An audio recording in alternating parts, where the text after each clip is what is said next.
Hello and welcome to this Fireside Chat session at Zero Project Conference 2025. I'm Sambhavi Chandrasekhar, Global Accessibility Lead at D2L. We are a learning technology company based in Canada with global operations. More than 20 million users use all our products and our platform. They have all abilities and are of all ages. And joining me today are Stephanie Cadieux, Chief Accessibility Officer of Canada, and Professor Yuta Treviranus, Founder Director of Inclusive Design Research Center. And we're about to begin our conversation about Canada's cutting-edge approach to accessibility and inclusion. I'm hosting this in my capacity as the Vice Chairperson of Accessibility Standards Canada's Technical Committees on ICT and AI. Stephanie and Yuta, please introduce yourselves before you start responding.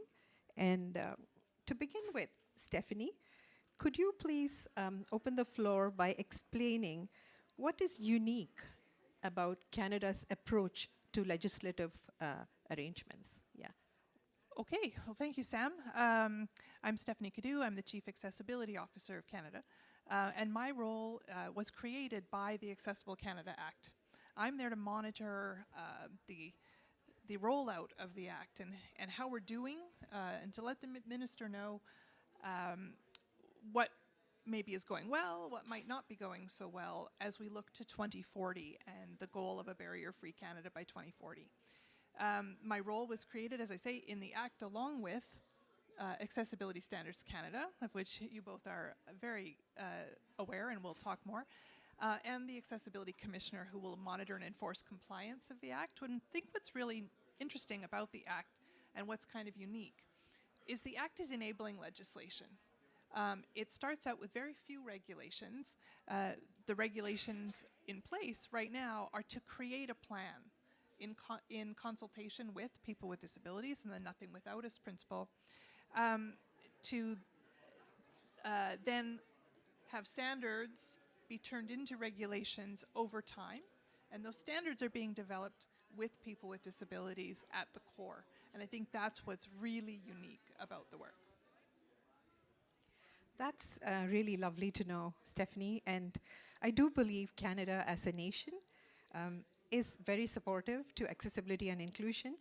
But do we extend that influence beyond our national borders?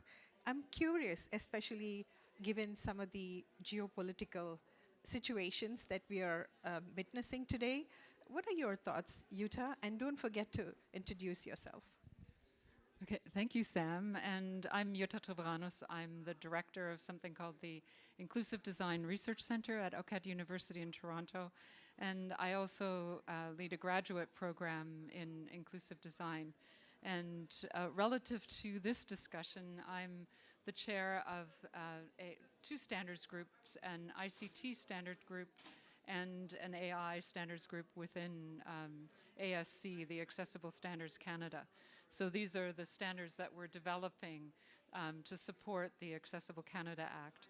And that's a really good question. I mean,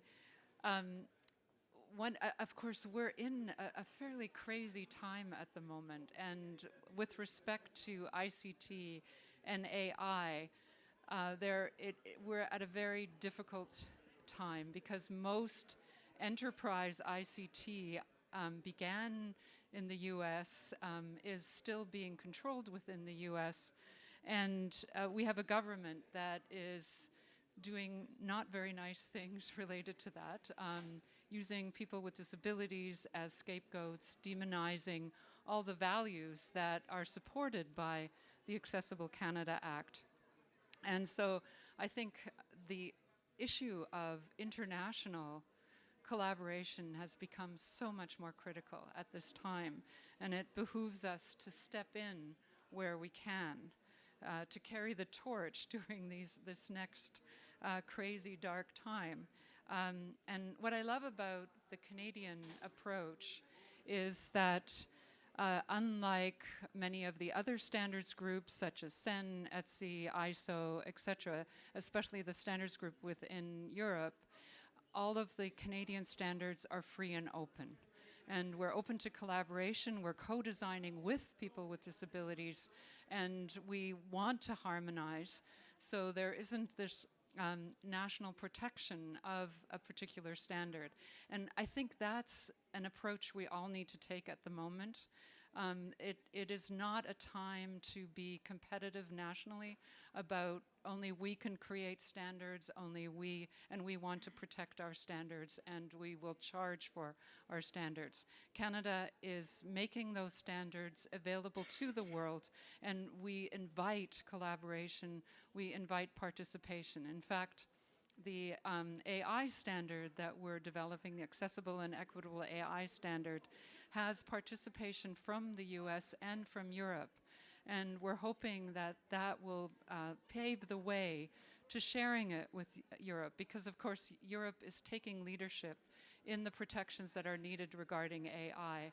And so we hope to be able to talk to the European regulators and standards developers to share what we're developing with respect to protecting people with disabilities who face some of the greatest threats and risks with respect to artificial intelligence. Thank you. Thank you so much, Yuta.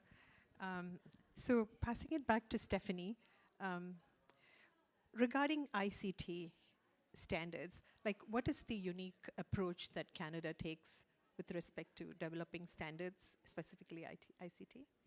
Well, I think you folks could probably talk to this even better than I can, since you've been intimately involved with it. But what is, and Yuta spoke to this, but what's unique about the Canadian perspective is not just the fact that it's all being made available publicly, but that the process includes people with disabilities at every stage. So accessibility standards is a real trailblazer in this, right from the board, which is made up of people with disabilities and their allies, to the organization itself and its staff, to the hundreds of people who are involved in the creation of a standard, and to all of the people that are involved in the research that goes into developing that standard. More than 60% of those people identify as persons with disabilities. So that nothing without its principle is enshrined in the work that's being done to create the standards, whether they be ICT or AI, or whether they be around the built environment, the recently published employment standard, and more. So all of that is being made publicly. There are currently 6 published standards, 12 draft standards, and any organization can use that. And when Yuta says, talks about harmonizing, I like to talk about harmonizing like this. As a former politician who knows that governments like to do their own thing, I would argue that harmonization is not something we can force upon levels of government in our own country or beyond. But harmonization is something we can choose. We can do it because it's the right thing to do, because it makes things work better. And in fact, from an ICT perspective, essentially that's what we have done as Canada. The EU went first, created a standard. The government of Canada looked at that standard along with ASC and said, with only minor changes relative to the context we are in Canada, we will adopt that same standard. And so that will likely be the first regulation that is put in place under the Act that goes beyond the regulation to create plans. That's really very, very interesting. Thank you. Thank you very much, Stephanie. And yes, like you indicated, ICT has several flavors, and Yuta, you are heading and are going to head multiple ICT-based committees. But when you think of ICT and technologies, what comes to mind is the pace at which, rapid and mind-blowing pace at which things are coming at us, including AI. And when it comes to people with disabilities, there are opportunities as well as there are barriers. So I'd like you to speak to how do we leverage those opportunities and how do we address those barriers? That's okay. Thanks, Sam. I mean, there's too much to say. I see a 5-minute sign there. But, so I think one of the things about ICT, which is different from the built environment and industrial design, is you really can't retrofit it, right? I mean, the minute something is adopted, it is on every computer. It is, it spreads and it morphs and it changes. And so you really need to do it proactively. And so one of the things that we're doing within the sort of ecosystem of standards is looking at, well, what are some of the emerging threats that are there, and how can we actually participate proactively in that? I've mentioned AI, but there's also issues of cybersecurity, which of course has become even more critical at the moment.